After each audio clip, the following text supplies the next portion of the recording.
I just wanted to, in my opening remarks, I just wanted to acknowledge the fact that our partnership remains pretty strong with the Northern Authority and also the OASIS agency.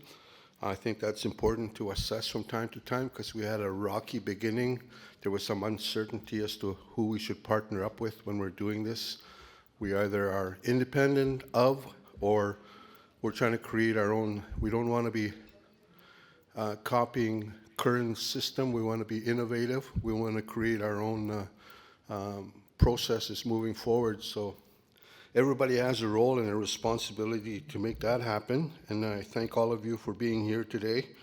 But if you look at what we've learned and what our ancestors developed in terms of speaking, you know, if you look at a circle, right? Everyone understands the protocol is the person who has the stick or the feather, that's who talks. Nobody else. That's protocol. So when it comes to looking at protocols around your children, they're already there. And I'd say look at rooting your law in what those protocols are. Just one example. In my family, if somebody has a little emergency, they have to maybe go to the hospital or something, you take your kids to your sisters, and they understand, and they look after those kids, right? You don't need to get CFS involved in that, because that's a protocol that works within that family, right?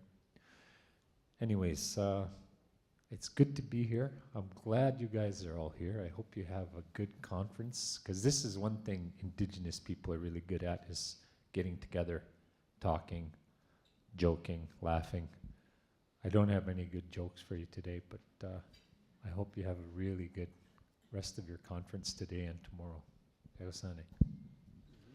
So some of you might be wondering why the OASIS agency is involved in a project like this. And there's several reasons for that. One of the biggest reasons is we know that the way the system is structured now, how the legislation is structured, is not working for us as Indigenous people. It never has. And in the 40 years that this agency has existed, there has never been an opportunity like we have right now under Bill C-24. As imperfect as it is, it's good enough to get us started, to create our own laws and legislation to help better support our families and our kids. And, you know, I got involved early in the project. I think around the same time Walter mentioned that we started developing ideas that KTC needs to do something different. We need to start to design a process to allow for our communities to develop their own laws based on their own historical knowledge, customs, and traditions. So this is conference number 3 of that work, and a lot more work needs to be done. One of the biggest things that we have to understand about the current system is absolutely does not work for us. It does not respect our ideology. It does not respect how we value children, family, and it's a whole different understanding.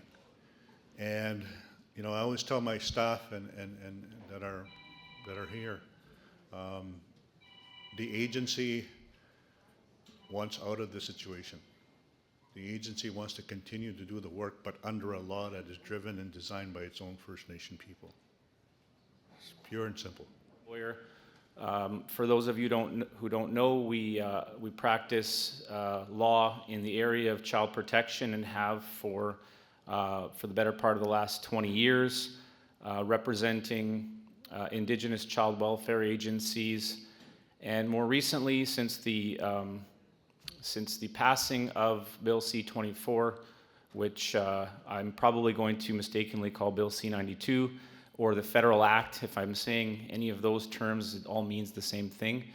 But since the passing of the Federal Act, our firm and our team, myself included, have been assisting nations, Indigenous governing bodies, in terms of assisting them with developing concepts and legal language for the laws that they are working on pursuant to the Federal Act, and then into the next step, in which I'll talk about hopefully if we have time, which is the process of actually coordinating with the provincial and federal governments towards exercising jurisdiction and having that law have the force of a federal law across Canada.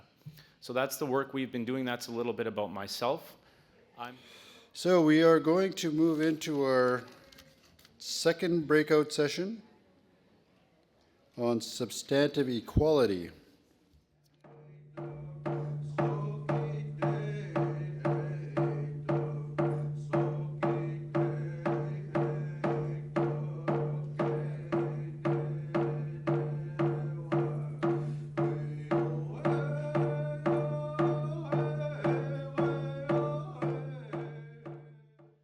Every child should be medically and physically assessed to ensure proper services and resources are available for the child.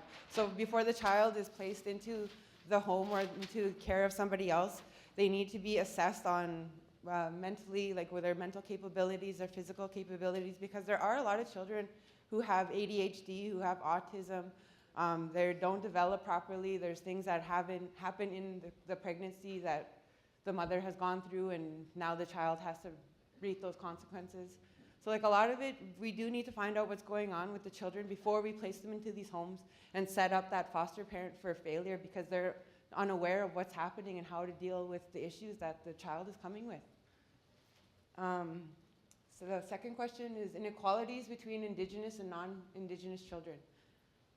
The inequalities is language. Like our first language is French. You go to any kind of school throughout Manitoba, throughout Canada, and you're going to be able to go and take French in English. And like French, you can go and take right up until grade 12. In a lot of communities, we only have it going up to grade 8. So like we need to have our languages taught throughout all the 12 years. Another one is housing. Like a lot of our houses are overcrowded. We have sometimes 2 to 3 families in one house. And if we're in that house, a lot of the times too, is that that house isn't properly adequate. Like the roof is leaking, the windows are broken, we've got holes all over the walls, missing doors. Like things like that, we need to ensure that our kids have a healthy home to be in. Services needs to come to the children, meaning we need people to come into remote communities, train our workers. Jordan's principle and some communities are expressing that Jordan's principle and OASIS are not working together. And it's the leadership's role to bring all these programs together. Leadership need to start making sure and ensure that all programs start having meetings such as resource meetings, what's going on in their communities, how are they developing and delivering their services to their own people in their communities. Housing is one of the big issues. Sometimes there'll be 20 families to 11 families living in a home. There is division in programs. Some buildings are having their own different buildings. They're not networking.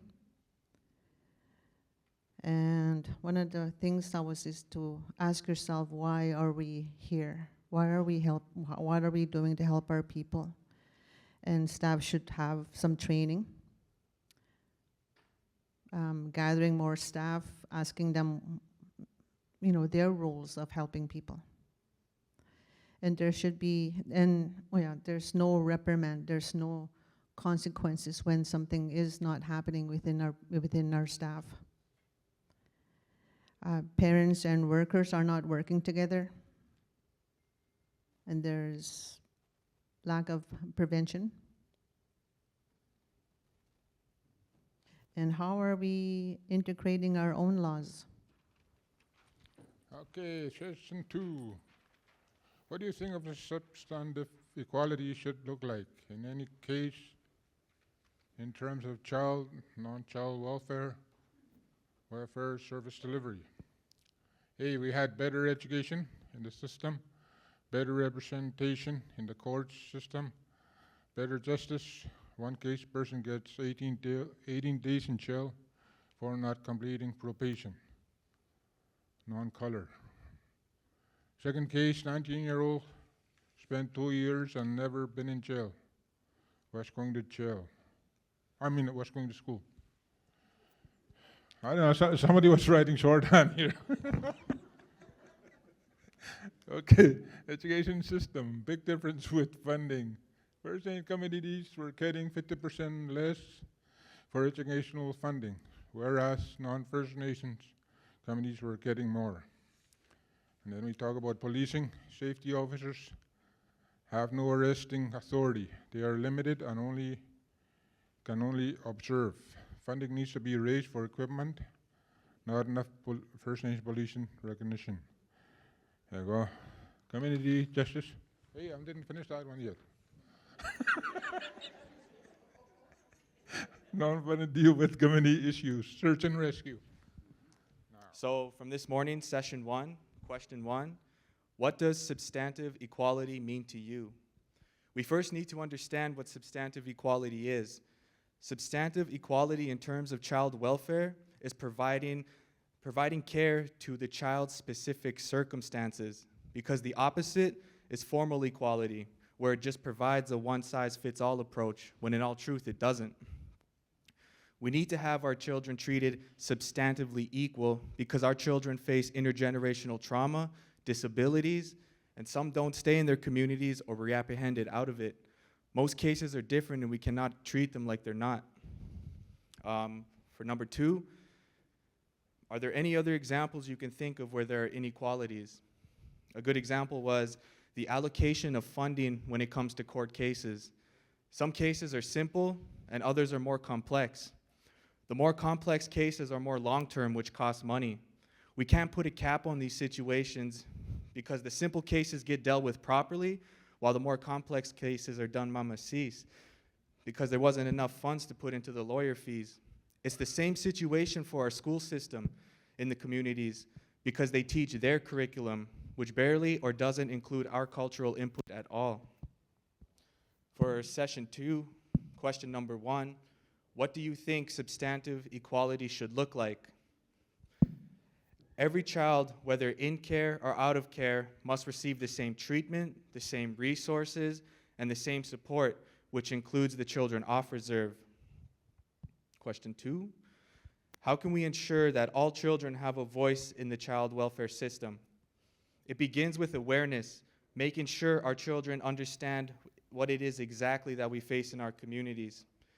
In terms of child welfare, we need an advocate to educate and support our children, preferably a relative to the child, and if not possible, then an elder in the community. For session 3, question 1, what would substantive equality look like in terms of child welfare service delivery? We need to have programs and services specific to any child's circumstances, whether it's addictions, intergenerational trauma, gangs, or violence, and so on. And our agencies need to ensure the implementation of these resources. Question number 2, how can we ensure this principle of substantive equality is met in Indigenous child welfare? This is done at the grassroots level of our communities, because every community is unique. That's why communication is important. Communication with our children, the parents, their parents, our elders, and leadership. So specific to question number 2, we need to promote awareness of the exact laws that prevent us from providing proper care to our children. I'm glad we had a lawyer come in and educate us on the issues we face and the opportunities we have in regard to child welfare. Response 3. Does Bill C-92 and the laws created through this process address inequality? We need to hear our children's voice. This law was written by people who probably never spent a day in our communities, yet they wrote it for our children. For the children who were in care off reserve since birth, we need to have community visits and cultural education to prevent cultural shock or a total loss of identity. That's why some children grow into addictions, gangs, or violence, because they never had a sense of belonging, their trust was broken. There are too many negative outlets they can get into. We need that cultural education to avoid that. So that was just the summary of what our group came up with. We lost our notes, sorry.